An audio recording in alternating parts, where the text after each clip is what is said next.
규제를 하지만 구매 심리 자체는 꺾지 못하고 있는 모습인데 일부에서는 이런 현상들이 갭 투자 때문이다 이런 지적도 하고 있는 것 같습니다. 그런데 요즘 갭 투자하기에 좋은 시기는 아니잖아요. 어떻게 보십니까? 그렇죠. 갭 투자를 하려면 이제 네. 규제도 뭐 전세라든가 실거주 의무도 없어야 되고 금리도 조금 안정되고 돼야 되는데 지금 갭 투자 거래가 제가 알기로는 그렇게 많지가 않거든요. 예. 그러면은 지금 부동산 가격이 뭐 최근 몇 주 동안 15대책이 올라가는 걸 보면 갭 투자 요인은 아닌 것 같아요. 네. 예, 그냥 수급 요인 그리고 입지적인 특별 그 서울의 어떤 입지가 좋은 지역에서의 어떤 선호도 이런 것들이 주택 가격을 올리고 있어서 그렇다면은 이거는 시장의 매수 심리는 꺾이지 않을 겁니다. 예, 당분간. 예. 알겠습니다. 지금 상황은 갭 투자 이런 거에 영향을 받는다기보다는 갭 투자를 집값 상승의 그 배경으로 판단한 이거 자체가 잘못된 게 아니냐 이런 비판이 나올 만한 상황인 것 같고요. 그러다 보니까 지금 정부에서는 많이 놀란 것 같습니다. 주택 공급에 속도를 내겠다라는 말이 다시 나오고 있는데 김윤덕 장관이 가능하면 연내 추가 공급 대책을 발표하겠다라고도 했거든요. 어떤 내용이 담길 걸로 보십니까? 일단은 그 주택 공급이라는 건 사실 지방 쪽에는 주택 공급을 확대한다는 게 무의미한 그렇죠. 상황이죠. 거기 저쪽은 미분양도 미분양이 많고. 아니니까요.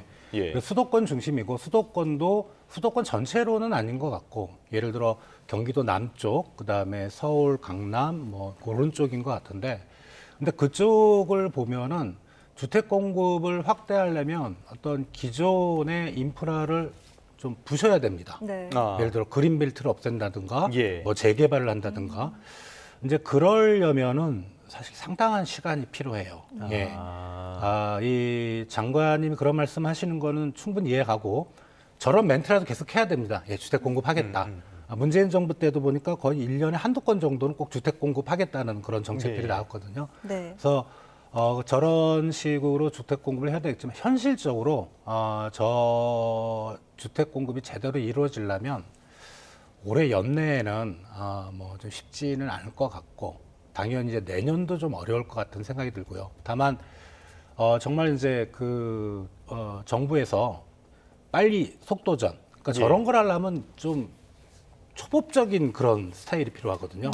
새로운 입법을 해서 네네네. 주택 공급을 할 때는 그 기간을 단축하겠다는 그런 뭐 극단적인 방안까지 동원한다면 한 내년 말이나 후내년 초 빠르면 그 정도면은 좀 현실화가 되지 않을까라는 생각을 좀 해봅니다. 자, 말씀하신 것처럼 공급 대책이 중요한데요. 지난 9.7 공급 대책이 시장에 미친 영향이 미미했던 배경 가운데 하나가 이게 당장 공급이 된다 이 부분보다는 2030년까지는 공급 절벽이다라는 거를 더 강화시켜준 결과였기 때문에 그랬거든요.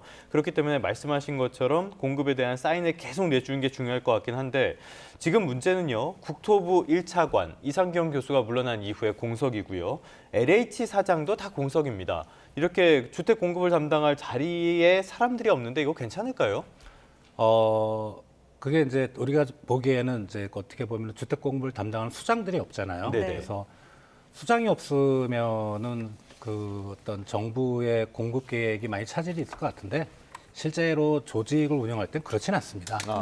그 밑에 분들이 계시기 때문에 예. 뭐 정부에서 정말 빠르게 추진하겠다면 그 밑에 이제 그 직책들이 있잖아요. 예. 열심히 하려고 하면 상관은 없는데 이제 다만 이제 수장이 있을 때와 없을 때는 좀 그 밑으로 내려가는 뭐라 그럴까 업무 지시의 어떤 그 경중이 좀 틀리죠. 그래서 네. 수장이 있는 거는 좋은 것 같고 있어야 될 것 같고 좀 빨리 그 자리를 좀 채워야 될 부분은 분명히 있는 걸로 생각이 됩니다. 네, 이 정부가 조만간 연내에 내놓을 공급 대책에도 효과가 미미하다면 그 다음 방안은 어떤 게 되겠습니까? 세금이 될 수도 있을까요? 세금은 지금 그 정부에서는 상당히 좀 꺼려하는 정책입니다. 진짜 네. 최후의 수단이거든요. 예.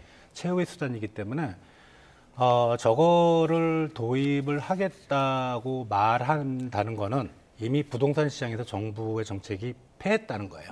백기를 들었다는 그런 시그널이기 때문에 저건 가장 마지막 수단이고 그 전에 할 수 있는 거는 좀 다 해볼 걸로 생각이 되고 네. 뭐 주택 공급이든 뭐 시장 규제든 아무튼 뭐 그런 쪽으로 해서 최대한 노력은 할 걸로 저는 생각을 합니다. 알겠습니다. 전반적으로 보면은 11호 대책 그렇게 성공적이라고 보긴 어려울 것 같고요. 본부장님 말씀해 주신 것처럼 투기 수요, 실수요 이런 것들을 딱딱 나누는 이런 정책만으로는 시장 안정이 조금 어려운 게 아닌가라는 생각도 듭니다.